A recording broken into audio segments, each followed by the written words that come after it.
What if one of the most useful products in the world started as a mistake? Not a clever mistake, not a planned experiment, a real failure. In 1968, a scientist at 3M was trying to invent a powerful adhesive. Instead, he created the opposite, a weak glue that barely seemed useful at all. For years, it sat around with no clear purpose. It looked like one of those inventions that would quietly disappear inside a corporate lab and never matter. But then, another scientist at the same company had a tiny problem that changed everything. A bookmark kept falling out of his church hymnal, and that small annoyance turned a failed adhesive into one of the most iconic office products ever made. This is the story of Post-it notes, and how a product nobody wanted became a global success.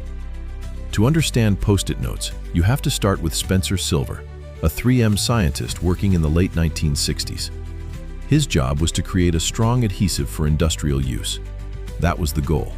He was not trying to make something for office notes. He was not trying to make a bookmark. He was not trying to reinvent stationery. He was trying to create something powerful.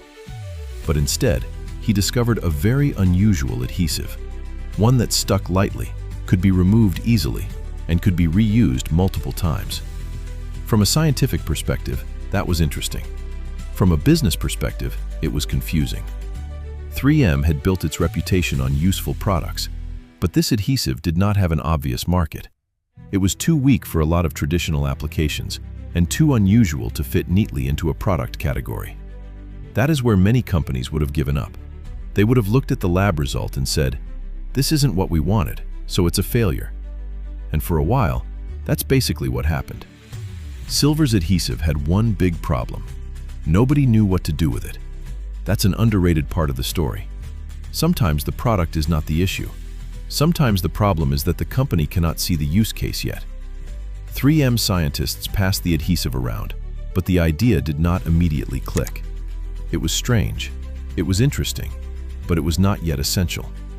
That's the difference between invention and product. An invention can exist for years without becoming a product. A product only becomes valuable when it solves a real human problem. And for years, this adhesive was a solution without a problem. That could have been the end of the story. But it wasn't. Because hidden inside that failure was a property that would eventually make the whole thing valuable. It stuck just enough to hold, but not so much that it ruined what it touched. That tiny detail was the key. In 1974, another 3M scientist, Art Fry, had the moment that would change the product forever. Fry sang in church, and like a lot of people, he used bookmarks to keep his place in a hymnal. But the bookmarks kept falling out. It was such a small problem that most people would ignore it. But that's exactly why it mattered. He needed something that would stay put, but not damage the page. Something that could be removed and reused. Something simple. Then he remembered Spencer Silver's adhesive, and suddenly, the weak glue that had seemed useless became the perfect answer. This is the real genius of the Post-it story. The breakthrough did not come from inventing a brand new material. It came from finding the right use case for an existing one. That's a lesson that matters in business, product design, and entrepreneurship. Sometimes the biggest opportunity is not creating something from nothing. Sometimes it's recognizing that something already exists and giving it the right problem to solve. Once Fry had the idea, he started testing it. He made sample bookmarks and shared the concept internally at 3M. That part matters because the product had to prove itself in real life before it could become a commercial success. And when people at 3M started using it, they saw something important. It was not just clever, it was genuinely useful. That's often the difference between an idea people admire and a product people buy. A clever product gets attention. A useful product gets adoption. Post-it notes were moving from one to the other. People could use them to mark pages, leave reminders, and attach notes without damaging papers. That sounds tiny, but tiny problems happen everywhere. If a product solves a tiny problem cleanly, it can become enormous over time. That's what was happening here. The road to success was still not smooth. In 1977, 3M launched the product in test markets under the name Press and Peel. That name was not great, and the market response was not great either. People did not instantly understand the product, and that's a classic business trap. A good product with poor positioning can still look like a bad product. This is where so many companies fail. They assume the product speaks for itself. It usually doesn't. People need a reason to care. They need to understand the use case quickly. They need the name, packaging, and demo to do some of the work. 3M eventually realized that the product needed better branding and better communication. And that brings us to one of the most important parts of the story. In 1980, 3M relaunched the product nationally as Post-it notes. That was the real turning point. The new name was simple, descriptive, and memorable. You instantly understood what the product was supposed to do. The product itself was also easy to demonstrate. You peel it off, stick it somewhere, remove it, and reuse it. No long explanation needed. That kind of simplicity is powerful, because when a product is instantly understandable, it spreads faster. People can show it to other people. People can use it at work. People can use it at home. People can use it in school.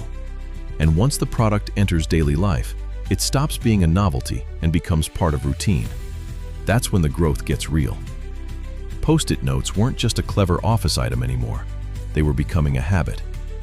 The reason Post-it notes spread so widely is that they fit into countless everyday situations.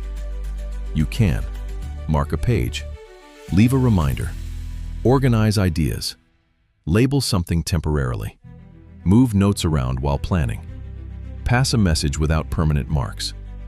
That flexibility made the product useful in offices, schools, kitchens, and meeting rooms. And there was another subtle advantage. The product was social.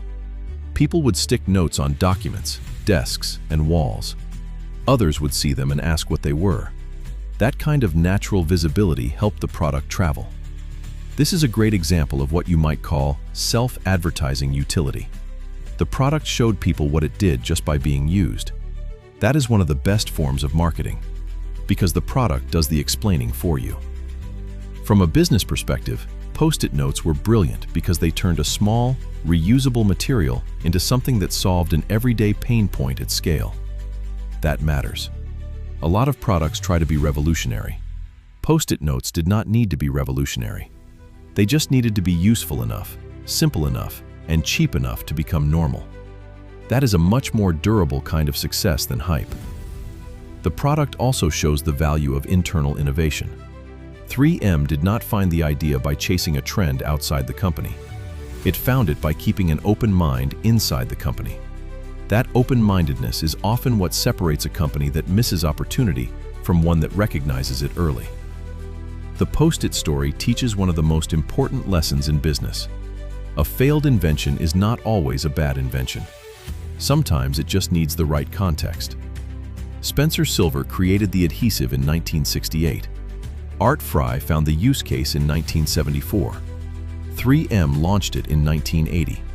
That timeline shows how long it can take for value to appear. That's the part people forget. Business success is not always instant. Sometimes an idea needs years before it makes sense. Sometimes the market has to catch up. Sometimes the inventor has to wait for the right problem to appear. And sometimes a small annoyance, a bookmark falling out of a hymnal, is enough to unlock something huge. So the next time you see a yellow Post-it note, remember what it really is. It is not just sticky paper. It is a failed adhesive experiment. It is a small problem turned into a huge product. It is a reminder that invention and value are not always the same thing. And that is what makes Post-it notes such a perfect business story. Because it proves that one of the most successful products in the world can begin as a mistake and still change the way millions of people work every day.